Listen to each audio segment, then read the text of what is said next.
in Ethiopia.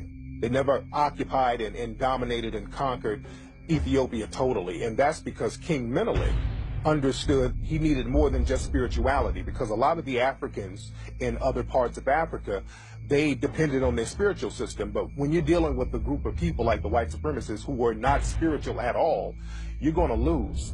So King Menelik, he used his spirituality, but he understood that he had to be practical. So King Menelik, he got guns that rivaled the guns of his enemies. And when the Italians came into Ethiopia to try to defeat him, King Menelik used his guns and used his weaponry to fight them off. What Ethiopia was able to achieve was nothing short of military genius. They struggled certainly with Italy for maintaining their independence. But I think what they were able to do was to use the land to their advantage. They were able to strategize, and they really outfought the enemy. And they were underestimated, let's face it. I think they were their military power was underestimated. And so when you had all of this in the psyche of a people, this notion of empire and kingdoms and defending ourselves against the Greek army, the Roman army, the Turkish army, the Persian armies, what's some little rinky-dink Italians? We can handle this, and they handled it. And when King Menelik in Ethiopia defeated the Italians, what's interesting, the Western media started to portray King Menelik as a white man. So this man was clearly a black African brother. There was pictures of him in the whole nine, but the Western media started to show cartoons and images of him as being white because they didn't want to let the world see that the European had been defeated by this African man.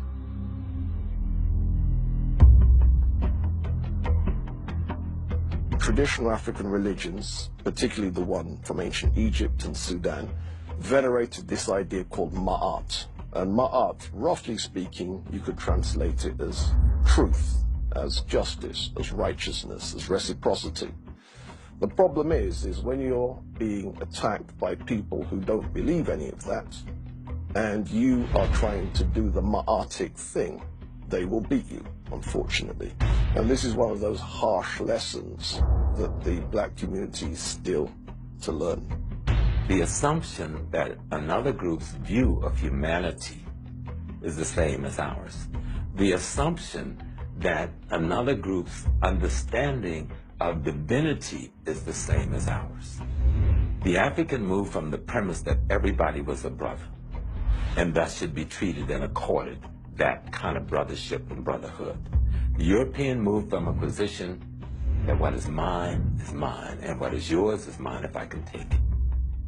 You had a war culture coming in contact with an agrarian culture. The war culture is always going to win because the war culture doesn't put any value on human life. And that means it has no barometer to how much death and destruction it will carry out. People talk about the greatness of Africa, and we see some of the great empires that we had over in Africa. And naturally, a lot of people will say, okay, if we had all these great empires, where did Africa go wrong? There's several situations that happened.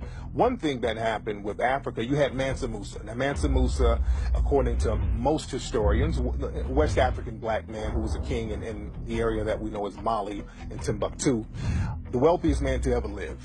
And Mansa Musa's situation was a gift and a curse, because Mansa Musa, he went around the world basically just giving out gold. This man had so much money, he could give money away.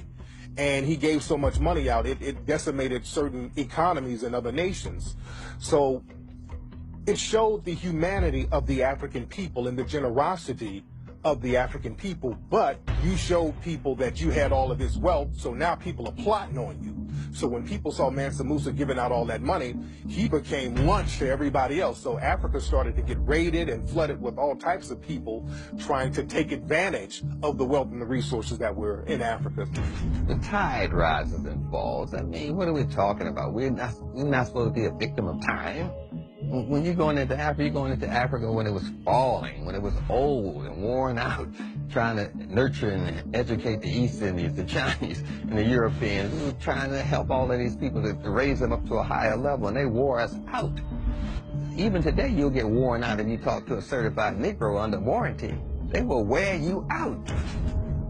We didn't take military matters seriously. We didn't take warfare seriously. And I'm aware that the propaganda where the West presents such as the Zulus as a highly militaristic nation, unfortunately we needed a lot more Zulus and a lot more people on that militaristic thing, because historically that's where we were weak. I don't know why Nubia fell, besides all nations fall.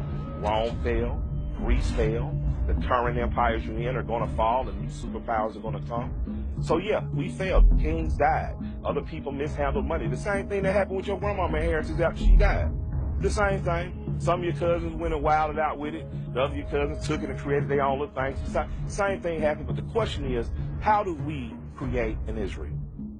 How do we create an India? How do we create a Germany? How do we create something for us? Because we need something. You know, Dr. John Henry Clark was like, we're yelling that we want a nation, and it's nation time, and we don't even know how to build a train. The Japanese bought one train, reverse engineered that train, now they're selling trains. Any nation fails is you don't want it to fall again. So ultimately, if I wanted to find out why any black nation failed, I would go to the most recent one, because the most recent one works by our recent standards of governing and governance, and that would be Haiti. Why did Haiti fail? Haiti was sabotaged by France. Haiti was looted, and she was sanctioned globally. Haiti offered any blacks anywhere in the hemisphere, from the Dominican Republic, the United States, if you can escape from slavery and get here, you're a free man, and we protect the integrity of your freedom. That is what the anger against Haiti was about. Haiti was the first free republic that offered freedom to any enslaved people, black or white, from anywhere. If you make it to these lands, our army will protect your integrity. For 444 years of the European enslavement of African people, you had the best and the brightest of African people steadily taken out.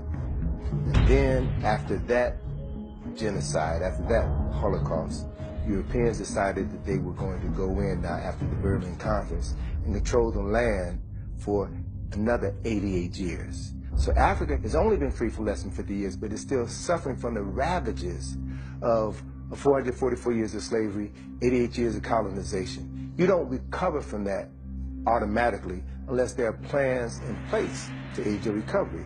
After Europe was destroyed during World War I and World War II, you had the Marshall Plan and other plans that were implemented by the United States in order to rebuild Europe. Look at photographs of London, photographs of Paris after the war, after the bombing, and then see what American aid did 20 years later to rebuild those cities. So we think that Europe has always looked like that. No, Europe has had more wars than Africa has had, but they've had access to resources to rebuild. Africa hasn't had the ability to rebuild.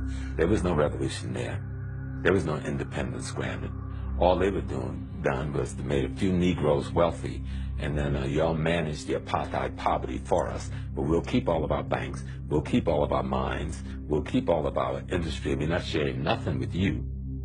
We'll keep the best 80% of the farmland, and you can't even come into our little towns. There are towns in South Africa we don't know the names of. That's the most prosperous, most beautiful places in the world. White folks are retiring from Europe every day, especially the aristocrats going there to live. And they make us think South Africa is Johannesburg.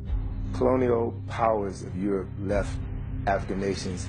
They took everything, even the light bulbs. They ripped up the train tracks. They said, if we're leaving, we're going to make sure that you won't be able to sustain yourself. And they destroyed everything. It's no different than what happened in America after emancipation. When they left, they destroyed all. Like Guinea is one of the classic cases. They even took the toilet paper. They took everything out of Guinea.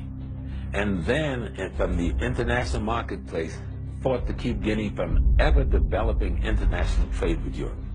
Guinea has the largest supply of iron ore in the world. Who do you think control and own it? Some Israeli mega capitalists.